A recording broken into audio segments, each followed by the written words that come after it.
She didn't lose her sparkle overnight. For more than 40 years, the world watched Goldie Hawn and Kurt Russell and asked the same question. Why won't they just get married? They seemed perfect. Two big stars. A blended family. Real love. And yet, no ring. No wedding. No, I do. People made up stories. They whispered. They judged. And for decades, Goldie just smiled that famous smile and stayed quiet. Until now. At 80. She finally said the words out loud. Let's go back. Imagine being that girl. The one everyone called Ditzy Goldie.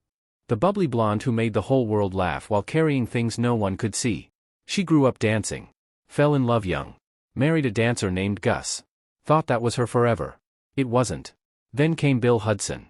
Two beautiful babies, Oliver and Kate. The cameras loved them. The marriage did not. Behind the big house and the red carpet smiles, there was pain. Arguments. Resentment. A man who couldn't handle her light getting brighter than his. The divorce was ugly. The wounds went deep. Especially for the kids.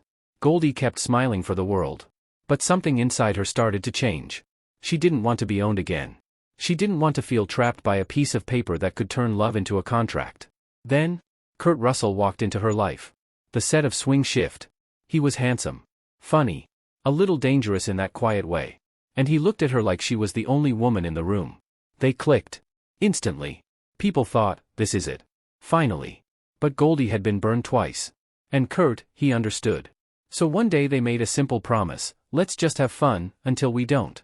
No pressure. No cage. Just two people choosing each other, every single day. And somehow, that choice lasted more than 40 years. But it wasn't always easy. There were rumors. Always rumors. That they fought. That they had secret problems. That one of them wanted marriage and the other didn't. That fame would eventually tear them apart like it does to everyone. Goldie and Kurt raised a blended family together. Wyatt came along. Kate and Oliver grew up with Kurt as a father figure. Holidays. Vacations. Normal chaos in a not normal world. Yet through it all, Goldie protected something very fragile. Her freedom. Her independence. The feeling that she could fly, and he would never close the door on the cage. Years passed.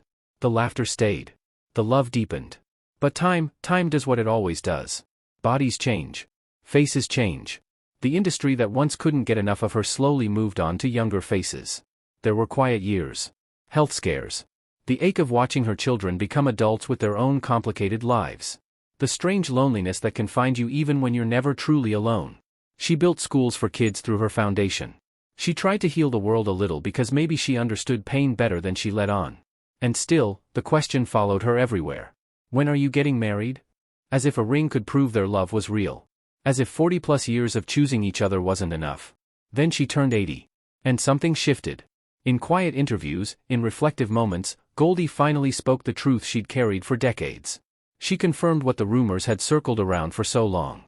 She never married Kurt, because she doesn't believe in ownership. I feel like a bird, she said. And if you leave the cage door open, I may never fly out.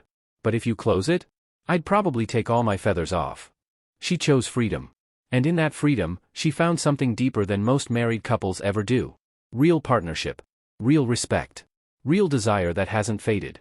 Even at 80. She still talks about laughter. About fun. About intimacy and warmth and choosing each other without chains. But behind those bright eyes, you can see it now, the quiet weight of time.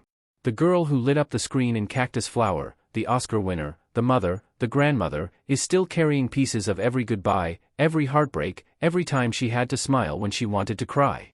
She survived Hollywood. She survived broken marriages. She survived the fear of being trapped. And she built a love that looks nothing like the fairy tale, and somehow feels more real because of it. Now, at 80, Goldie Hawn isn't trying to prove anything anymore. She's not chasing youth.